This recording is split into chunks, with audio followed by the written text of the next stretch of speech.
Donc là, voilà le cuvier. Donc c'est un cuvier béton. Toujours pareil, ce sont des petits cubes qui vont représenter toujours les mêmes zones de parcelles pour faire du parcellaire. Donc et les cépages différemment. Voilà, c'est pareil que le domaine de l'église, mais si ce n'est que là c'est du béton. Voilà. C'est plus ancien encore, un peu plus vieux que le domaine de l'église. C'est-à-dire que ça on s'en sert des fois pour faire des petites cuvées. Si on a des parcelles qu'on ne peut pas assembler, on s'en sert pour faire des micro-cuvées. Ça ici on vinifie nos vieux pieds de Cabernet Franc qui ont plus de 130 ans. Attends, parce que c'est un petit contenant, donc on vinifie nos vieux Cabernet Franc de là. Uniquement Cabernet Franc. Cabernet Franc, oui. Vous l'utilisez uniquement pour Cabernet Franc. C'est-à-dire que pour les vieux, parce qu'on a des vieux pieds qui ont plus de 130 ans, donc on les vinifie séparément, après on les assemble avec le grand vin, mais pour les vinifier, on les vinifie séparément, dans une petite cuve, il nous faut une petite cuve comme ça. Donc là, pareil, c'est notre armoire de thermorégulation.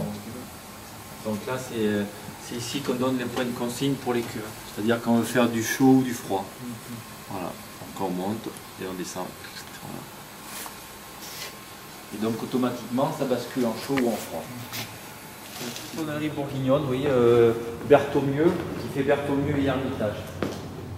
Après sinon c'est que des tonneries de la région. Charentaise et bordelaise. Avec une grosse majorité d'Arlati. Question de communauté. Conserver vos flux. Donc là on les garde une année. Et après ils sont vendus d'occasion. Donc on les revend à des producteurs qui n'ont pas forcément les moyens d'acheter des barriques neuves, donc on les revend. C'est-à-dire que ça coûte de 600, les barriques on les revend, nous les revend pas trop cher, mais sinon une barrique d'occasion elle se revend 300 € et nous on la revend. Et c'est là où on retrouve tous les gros châteaux, La Fleur, Gazin. Alors Pétrus n'existait pas, mais Chantecaille, et après il y a ici Tropchaux. Donc c'est ici, c'était vraiment le cœur de Pomerol.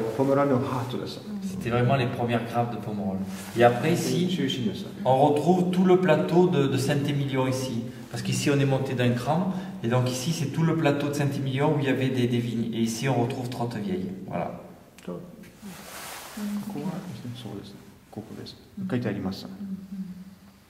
Et donc avec toute la partie qui repart vers Saint-Émilion.